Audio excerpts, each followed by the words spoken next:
আসসালামু আলাইকুম। রান্না করতে চলে আসলাম। দুপুর হয়ে গেছে, প্রায় 12টা, 12:30 বাজে। আজকে দেখেন আমি কি রান্না করব। করলা ভাজি করছি, মিষ্টি কুমড়া চচ্চড়ি করব, আর রান্না করব মুরগির মাংস। এই যে মুরগির মাংস কষা করব।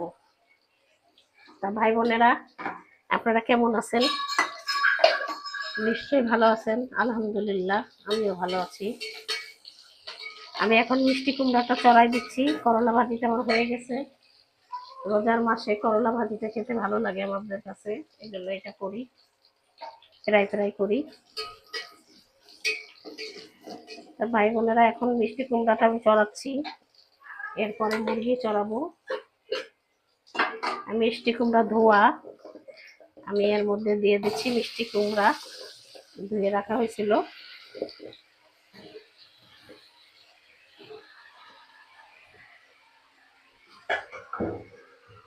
দিয়ে দেবো একটু কাঁচামরিচ,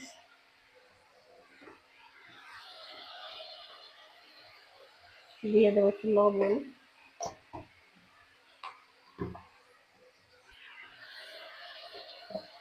দিয়ে দেবো একটু হালকা হলুদের গুঁড়া,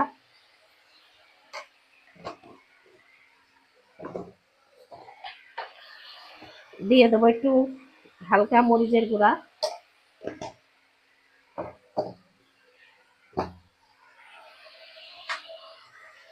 একটু আদা রসুনের পানি দিয়ে দিই।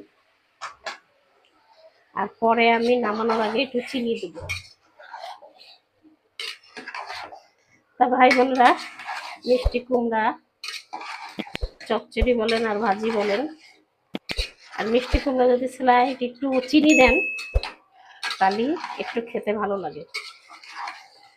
হালকা একটু চিনি দিবেন মিষ্টি কুমড়ার মধ্যে, ভালো লাগে খেতে। তা আমি এখন ঢাকা দিয়ে দিচ্ছি, হতে থাক আস্তে আস্তে। ঢাকা দিয়ে দেবো।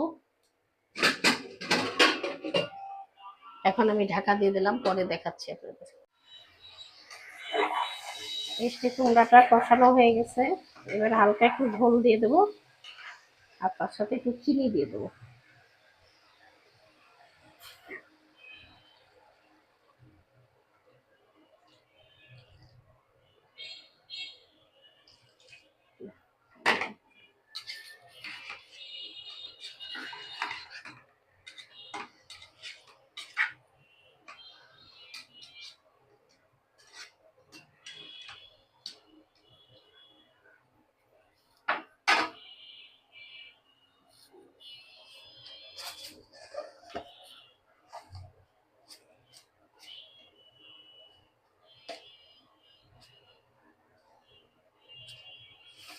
একটু চিনি দিয়ে দিলাম আমি, লাল চিনি।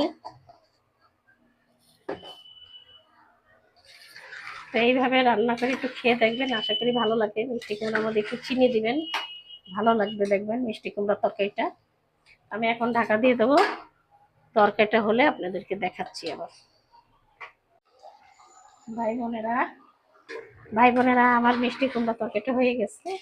আমি এই যে এখন নামিয়ে ফেলছি, এখন নামিয়ে ফেললাম। আপনাদের কাছে যদি ভালো লাগে, লাইক কমেন্ট শেয়ার করেন। আর আমি মুরগি মাংস রান্নাটা দেখাচ্ছি না, ভিডিওটা বড় হয়ে যায়, ওটা আরেকটা ভিডিও দেখতে পাবেন। তাই এই যে আমার করলা ভাজি, এই যে, আর হচ্ছে মিষ্টি কুমড়া। আমি এখানেই শেষ করলাম। আল্লাহ হাফেজ।